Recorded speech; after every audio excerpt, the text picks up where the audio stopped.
ಬೈಕ್ನಲ್ಲಿ ಕೂತು ಸಾರ್ವಜನಿಕವಾಗಿ ಗಾಂಜಾ ಮಾರಾಟ ಮಾಡುತ್ತಿದ್ದ ಆರೋಪಿಗಳನ್ನು ಪೊಲೀಸರು ವಶಪಡಿಸಿಕೊಂಡಿರುವ ಘಟನೆ ಮಲ್ಪೆಯ ಪಡುತೋನ್ಸೆ ಗ್ರಾಮದ ಗುಜ್ಜರಬೆಟ್ಟುವಿನ ಶ್ರೀ ಬೊಬ್ಬರಿಯ ದೇವಸ್ಥಾನದ ಬಳಿ ನಡೆದಿದೆ. ಈ ಬಗ್ಗೆ ಮಾಹಿತಿ ಬಂದ ಮೇರೆಗೆ ಮಲ್ಪೆ ಪೊಲೀಸ್ ಠಾಣಾ ಉಪನಿರೀಕ್ಷಕ ಅನಿಲ್ ಕುಮಾರ್ ಮತ್ತು ಸಿಬ್ಬಂದಿ ದಾಳಿ ನಡೆಸಿದಾಗ ಓರ್ವ ತಪ್ಪಿಸಿಕೊಂಡು ಓಡಿದ್ದು ಮೂವರನ್ನು ವಶಕ್ಕೆ ಪಡೆದಿದ್ದಾರೆ.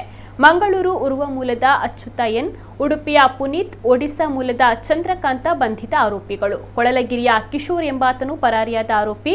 ಪೊಲೀಸರು ಬೈಕ್ ಸೀಟ್ನ ಕೆಳಭಾಗವನ್ನು ಪರೀಕ್ಷಿಸಿದಾಗ 3,000 ರೂಪಾಯಿ ಮೌಲ್ಯದ 3 ಗ್ರಾಂ ತೂಕದ ಗಾಂಜಾ ಹಾಗೂ 10,000 ರೂಪಾಯಿ ಮೌಲ್ಯದ MDMA ವಶಪಡಿಸಿಕೊಂಡಿದ್ದಾರೆ. ಕೃತ್ಯಕ್ಕೆ ಉಪಯೋಗಿಸಿದ ಬೈಕ್ ಅನ್ನು ಕೂಡ ಸ್ವಾಧೀನಪಡಿಸಿಕೊಳ್ಳಲಾಗಿದೆ. ಈ ಬಗ್ಗೆ ಮಲ್ಪೆ ಪೊಲೀಸ್ ಠಾಣೆಯಲ್ಲಿ ಪ್ರಕರಣ ದಾಖಲಾಗಿದೆ.